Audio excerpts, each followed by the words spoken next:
Hi, my little birds. I'm going to teach you how you can transfer any picture to your paper, so you can transfer it to fabric or a watercolor paper, so you can use it on any project. So I have here the picture. You're going to need a pencil. You can use a regular pencil, HB, or I prefer to use 2B, B, or 4B. It depends what you have on hand. So this one is your picture, and what I'm going to do with the tip, I'm going to start to color.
Okay, check a little bit if you miss some spots. Let me see here, yes.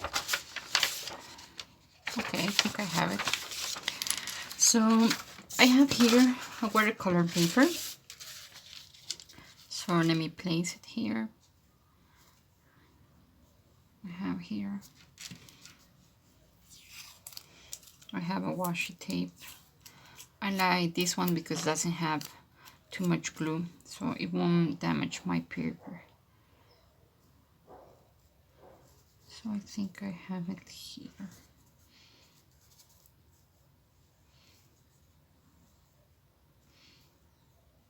Okay.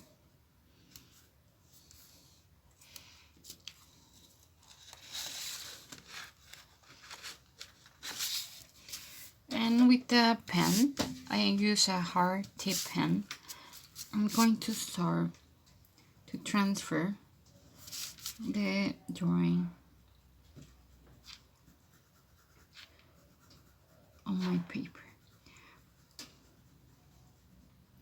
Don't use a lot of pressure because this one it will pass through to the watercolor paper. So just see if the graph is transferring to the watercolor paper, but use a little bit of pressure.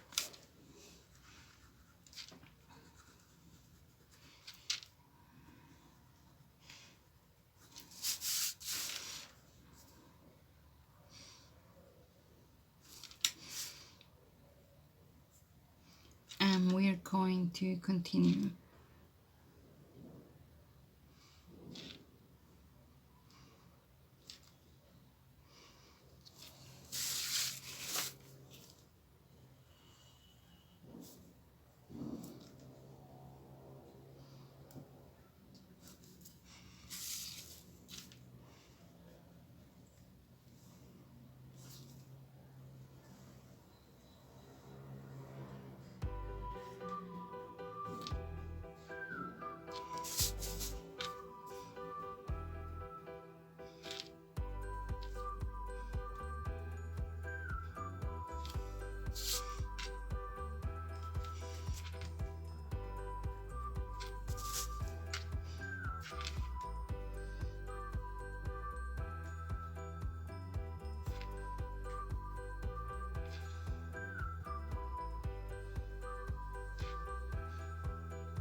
So just check if you have through all the drawing. So let's see. So in my case, I just need the main figure. I don't need the details, but in case you need it, you can draw the details of your picture. I don't need it because I'm going to use some watercolor and add the details later. And I hope this tutorial it was help you to transfer the picture of your preference on any project. So instead of watercolor, you can use a fabric. It's okay. So I hope you like it. Bye bye.